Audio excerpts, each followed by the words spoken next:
Bugün kız kardeşim geliyor. Sabah saat şu an 8. Geliyor derken muhtemelen şu anda uçak indi. İşte bagajını alıyor. Şimdi havalimanına onu almaya gidiyorum. Gidiyoruz yani eşimle. Ne aşkım? Arabanın anahtarını aldım. Öyle heyecanlıyım, bakalım ne olacak. Burada bir hafta falan kalacak. Gidelim bakalım. Kukuşko teyze geliyor.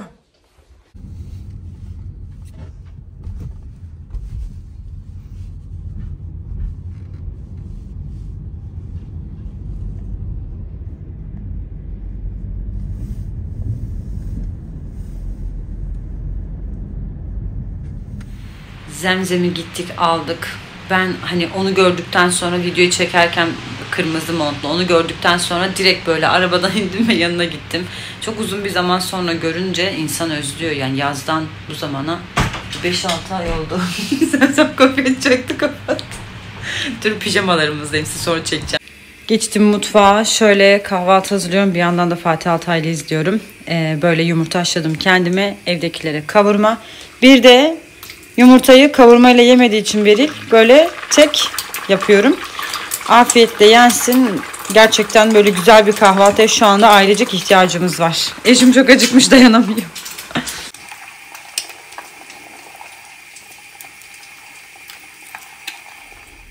Zemzem gelir gelmez uyudu çünkü gerçekten çok uykusu var. Hiç uyumamış. Yani saat 2'de havalimanına gittiği için saat 6'da da şey olduğu için uçağa hiç uyumadan sabah etmiş. O uyuyor. Ben şimdi Cookie'nin gözlerinin üstündeki tüyler çok uzadı. Onu tıraşa götürüyorum. Ve Dumoş'u alacağım. Sonra da eve geleceğiz. Hadi git bakalım. Aa, Yağmur'a seni çıkaramam. Gel kucağıma. Ayakların ıslanır. Gel. Hiç Cookie görüyor musunuz? Titriyor benim oğlum, korkuyor ya. Korkma aşkım, korkma. Allah'ım, yaprak gibi. Tamam hadi gideceğiz, korkma. Duman bugün 5. günü. Bir lokma yemek bile yemedi.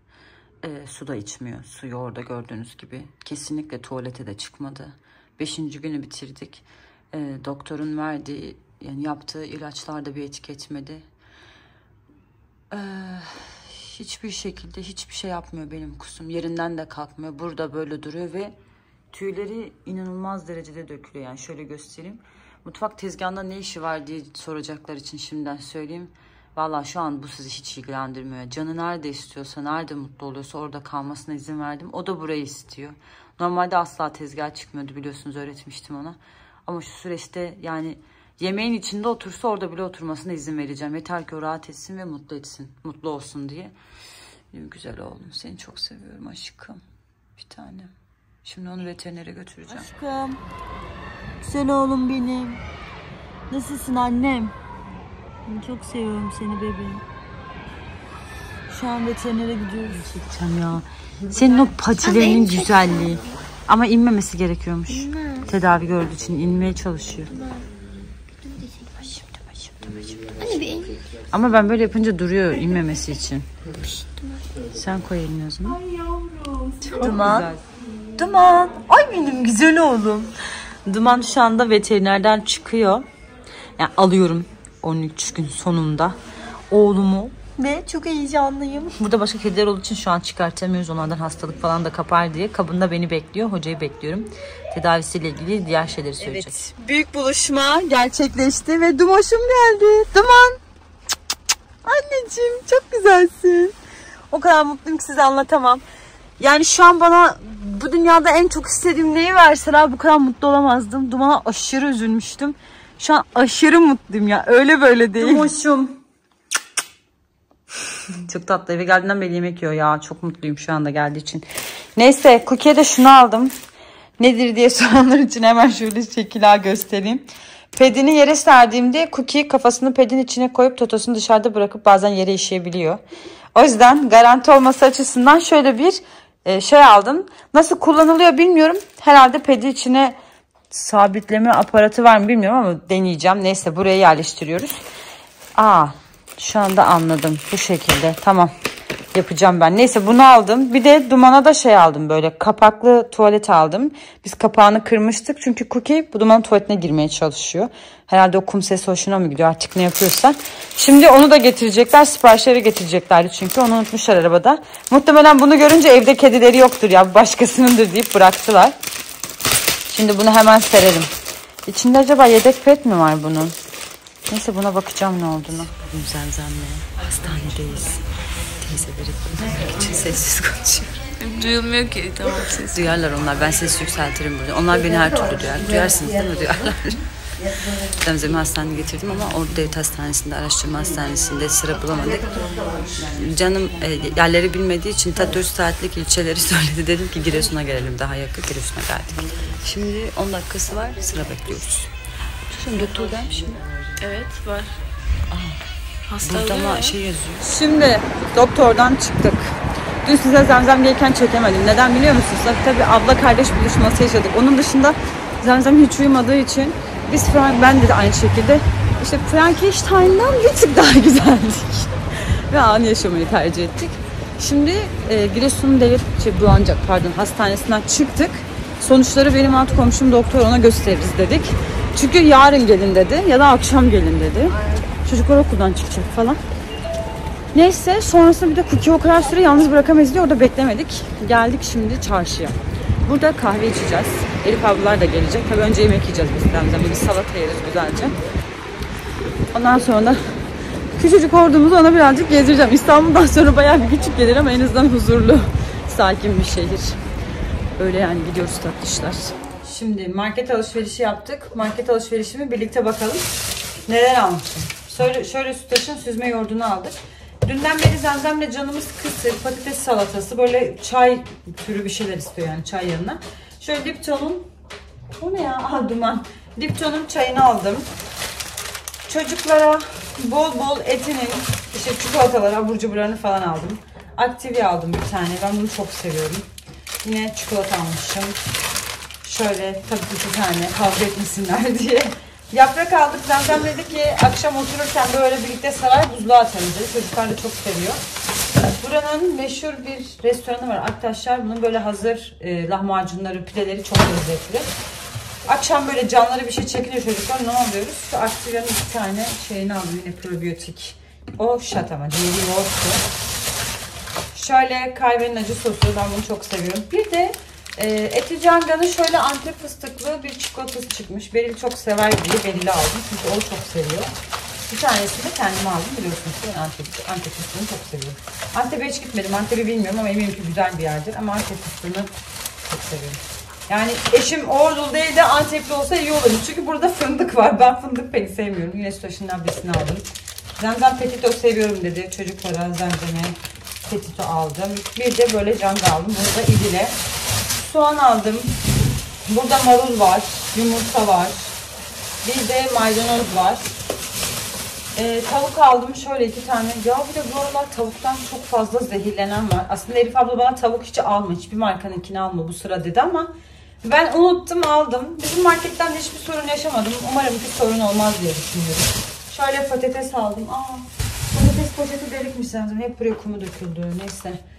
Bingo'nun bir tane ıslak mendilini buldum. Başka bir marka kullanıyordum. Tabii ki artık onu kullanmayacağım ama bu da sanırım bulamadım. Yok, bulamıyorum. Islak mendil de almak zorundayım çünkü Cookie var. Neyse şöyle.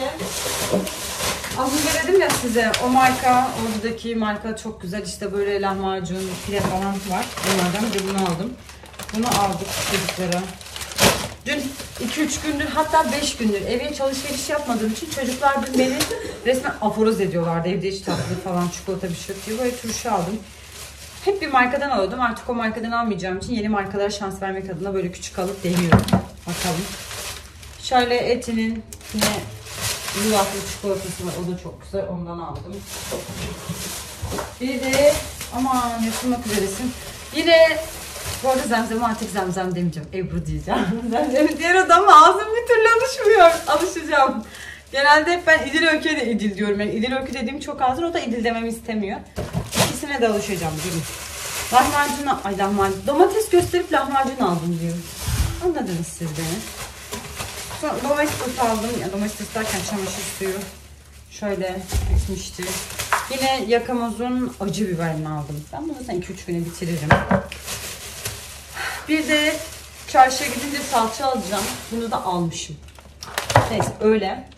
Başka da bir de şey almışım. Aldım daha doğrusu kuşbaşı kaşarlı pide. Bu kadar alışveriş. Bakın bir kalemini bile size göstermeden hani kaldırmadım. 3389 TL tuttu. Ekonomi çok iyi. Mükemmel. Harika. Muazzamız. Şimdi Zemzem'le kısır yapmam. Zemzem değil. Ebru ile kısır yapmaya karar verdik. Böyle kısırı. Ben sürekli buna simit demek istiyorum. Bizde çünkü öyle denir Mardin'de. Evet. Aklıma hep o kelime geliyor ama neyse. Kısırlık bulguru ısıttım. Bellece efendim şişmeye koydum suyunu kaynatıp. Bir şey olmaz anneciğim ben toplarım. Burada da işte iç malzemelerini doğradık. Valla beni biliyorsunuz. Ben salatalık, maydanoz, biber. Salatalık çıkarmadık. Salatalık çıkartacağız. İçine ne koyduğumu söyleyeyim. Biz böyle Mardin usulü yapıyoruz her zaman. Bir kere içine birazcık sumak koyacağım. Toz sumak, nar ekşisi koyacağım. Mutlaka bol acı biber salçası, domates salçası. Bir de bir tane soğanım var. Burada içinde yeşil soğan olduğu için ayrıca soğanı büyük almadım. Bu soğanı salçayla burada pul biberle kavuracağım. Yanlışlıkla tava önce pul biberi koydum sonra hatırladım. Neyse. Pul biber, kekik, nane. Kekik çok az. Böyle bir çay kaşığı kadar. Nane 2 tatlı kaşığı kadar olacak. Pul biberi, karabiberi bol. Tuz zaten kafanıza göre. Bir tane 2 tane limon sıkıyorum. İçinde marul var. Kırmızı biber, yeşil biber var. Salatalık var. Domates var. Maydanoz var. Bir de yeşil soğan var. Bu kadar. Benim yani içinde bol sebze mutlaka olması lazım. Neden 3 su bardağı yaptığımı da söyleyeyim. Sunu abla seviyor. Neriman seviyor. Ben yapınca Selin'e de dağıtıyorum. Komşularıma da. Bir kere yapılıyor. Yapılmışken bol yapılsın. Onlar da yesin diye böyle bol yaptım. Bir de benim çocuklarım da çok seviyor. İdile ne yersin dedim. Kısır dedim. Bir de eli bol. Bir de elim bol. Çünkü biz kalabalık bir yerde büyüdük. Elim aza gitmiyor. Ben haberleri izlerken sizinle kısırı paylaşmayı unuttum. Komşuya gönderdim. Bunlar da geri kalan sumam da burada kalmış. Şöyle 2 tapıra ayırdım bunları. Tepside yapmak zorunda kaldım. Fazla olduğu için saklama kabına sığmadı. Böyle eldivenle bir güzel yoğurdum. Yani çok yoğurmadım da elimle karıştırdım. Çünkü kaşıkla da olacak gibi değildi. Salçası da az geldi tekrar ekledim falan derken bitti. Şimdi çay demliyorum. Suna abla gelecek ve çay içeceğiz. Bugün Zemzem'le birlikte ona sesleniyorum sana baktı. Gel bu tarafa sen de.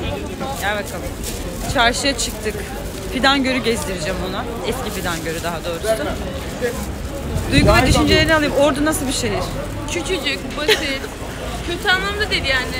Her yeri bulmak çok kolay. O anlamda. Zaten 15 dakikada merkeze çarşıya gidebiliyoruz hemen. Bir de o anlamda da çok iyi. Ama güvenliği açısından çok iyi gerçekten. Evet ya bu şehri anlamda çok seviyorum. Çocuk yetiştirilecek bir şehir. Huzurlu. Şimdi ölümden hayal ya. Şimdi çocuklar kahvaltı yaptılar. Biz yapmadık. Bugün de 3. günün değil mi? Evet. Dün evdeydik. Videoda çekemedim. Çünkü benim boynum tutuldu. Var ya akşama kadar kaç kere masaj yaptı. Bu arada Zemzem'in ismi Ebru Zemzem. Şu dakika itibariyle ona Ebru diyeceğim. Bir daha Zemzem demeyeceğim burada da. Söyleyeyim. Mesela Muhammed de İbrahim de ona Ebru diyor ama ben hala o ilk ismine alışkınım. Çünkü hep öyle hitap ediyordum. O da diyor zaten Beril gitme. Gitme aşkım. Bir tek sen öyle söylüyorsun diyor. Neyse Ebru diyeceğim. Hepimizin ilk ismi var onun da. Neyse. Öyle getirdik. Geldik şimdi çarşıdan da buraya biraz gezdireyim diye. Çarşıda var bir kalabalık çekeyim size. Ben burayı seneler öncesinden biliyorum ama biraz unutmuşum. Tabii canım. Genelde İstanbul'da görüşüyoruz. İstanbul'da. Biz hep Boztepe'ye çıkıyorduk. Ya aslında bugün tam çıkılacak gün de Boztepe'de de çok sıra var teleferikte. Evet çok kalabalık çok. Ama hava güzel yani soğuk esiyor ama sıcak. Güneş çok güzel. O yüzden biraz böyle çarşıda gezeceğiz. İçimiz açılsın. Tatlı tatlı tadını çıkartalım dedim. Bak Ebru buraya uçaktan indi, adım attı. O dakikadan beri yağmur yağıyor. 1 dakika durmaz mı? Hatta yağmur rüzgar, dün kar yağdı. Dün kar yağdı. Aynen bugün güneş açtı. Dedim ki hemen çıkıyoruz. Bak kahvaltı yapmadan kendimizi dışarı attık. O da kahvaltı yapmıyor. Ben de yapmıyorum. Çocuklar güzelce kıymalı böreklerini yediler. Şimdi gezeceğiz çarşıda. Bir şeyler yaparız. Birkaç tane böyle acı biber salçası falan filan aldım aktardan. Onları da eve gidilirse çekeriz. Şöyle bir oyuncak aldım. Bakın oyuncağı size göstereyim. Bu şekilde ucunda böyle tüy var. Biraz Duman çok hareket etmediği için böyle ona oyuncaklara böyle hareket etmesini sağlıyorum. Yalnız Cookie'nin bakışı. Evet Öyle şeylerle oynamayı seviyor Duman. Cookie. Cookie sadece topla oynamayı seviyor. Duman. Ay. Yakala. Yakala bebeğim. Senin o bakışını severim ben Dumoş. Çok tatlısın sen ya. Bütün gün videoyu tamamlayacağım deyip gecenin saat bilmem kaçında YouTube videomun sonunu tamamlamaya karar verdim. Şimdi bir türlü fırsat bulamadım 14 gündür sizinle video çekmeye. İlk bir haftası ağlamakla geçtiği için ağlayarak anlatamam diye videoyu çekemedim. Sonrasında sürecin ne getirip ne getirmeyeceğini bildiğim için belirsizlikten videoyu çekemedim. Derken 13-14 günün sonuna geldik. Neyse 13 gün önce ya da 14 gün şu an sayamadım. İşte 19 Mart haftası ya 19'u ya 20'sinde Duman bir anda hastalandı. Hiçbir şekilde yemek yemedi, tuvalete çıkmadı ve biz 5 gün bekledik. Yani 5 gün bekledik derken veterinere götürdüm. Dedi ki şunu yapalım, bunu yapalım falan filan. Yaptığımız hiçbir şey çare olmadı. 5 günün sonunda hiçbir şekilde tuvalete çıkmadığını, hiçbir şekilde su bile içmediğini gördükten sonra kusmaya başladı Duman. Ama şöyle söyleyeyim ben size. Bir günde 7 kere, 8 kere, 14 kere diye de saydığım bir gün oldu düşünün. O kadar ki çok kustu. Velhasıl artık ben böyle Duman'a bir şey olacak dedim. Yani o gün öyle olunca.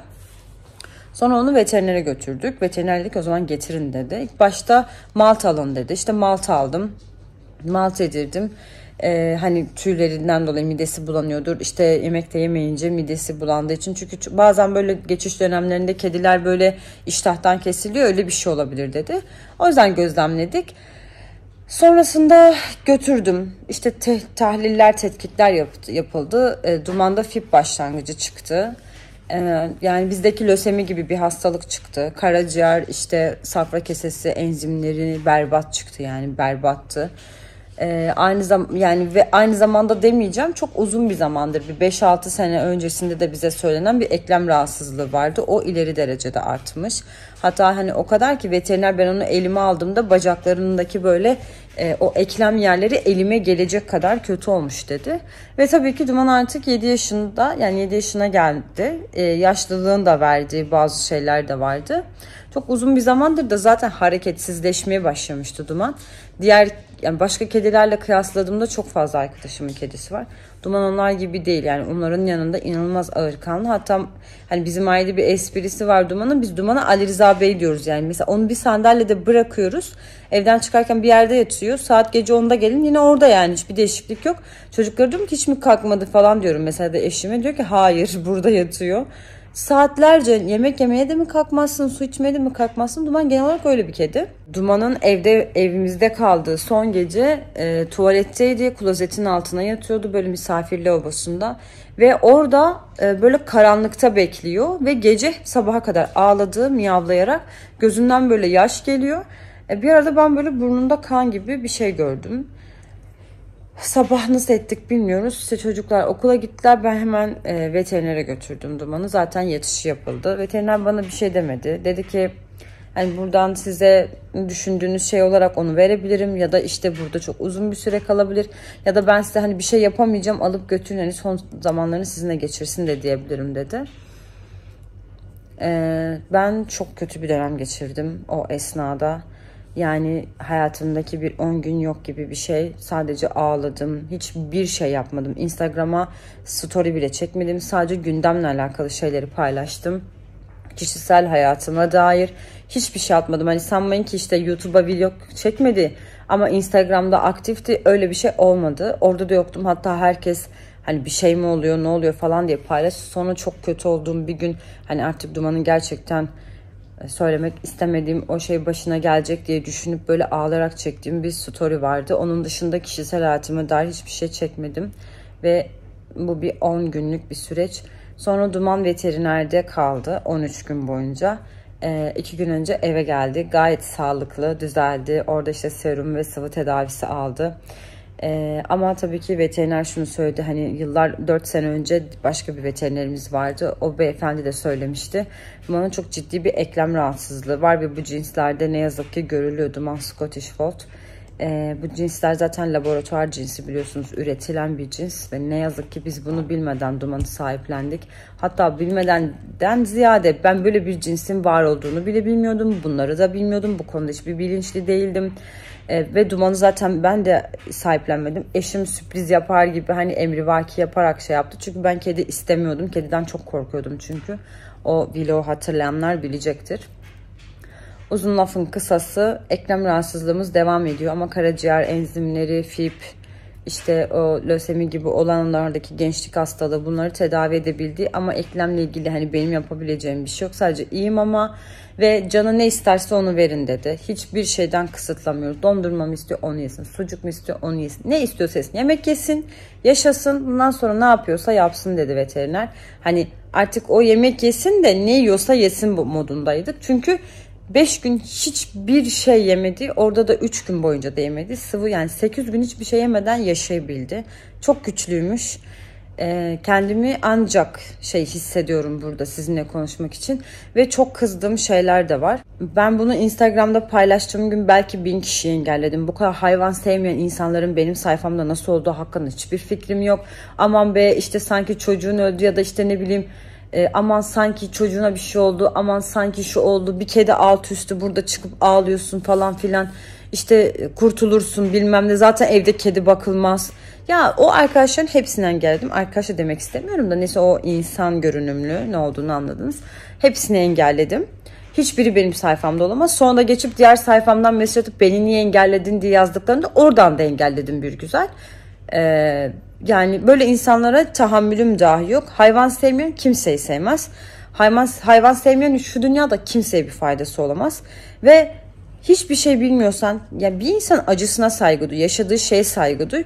Orada insanlar sormuş neyim var, ben de geçip anlatmışım ve demişim ki hani lütfen hani bana bu durumu yaşayanlar yardım etsin, ne bileyim bir şey yapabiliriz belki, kimsenin bilmediği bir şey var, yani bana o konuda bir şey yazın diyorum. O da diyor ki sen şimdi ben de bir şey oldu sandım kediye mi ağladın? Ya ben onunla 6,5-7 yıldır aynı evde yaşıyorum, artık o benim canım.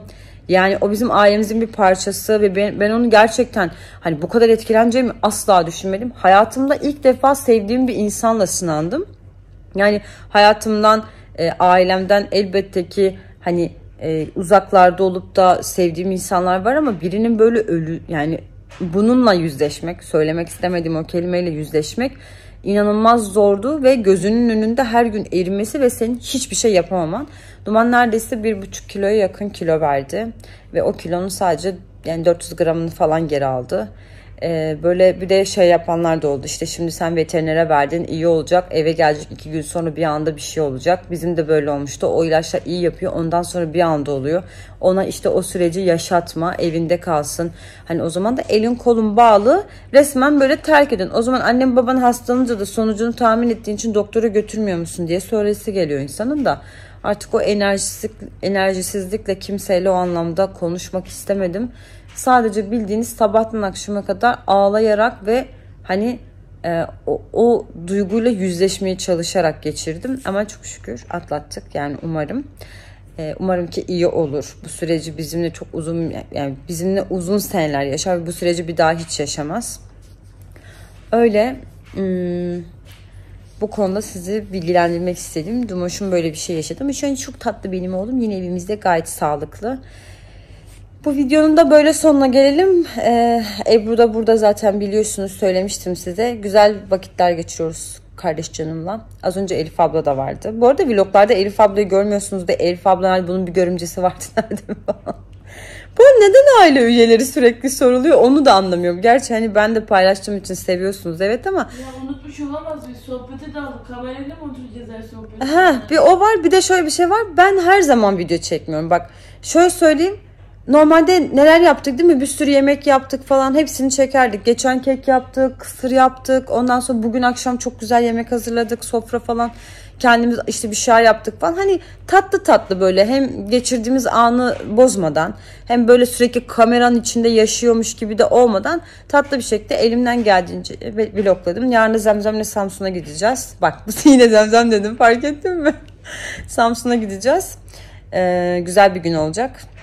Şimdiden sizi öpüyorum. Kendinize iyi bakın. Hoşça kalın. Kanalıma abone olmayı da unutmayın.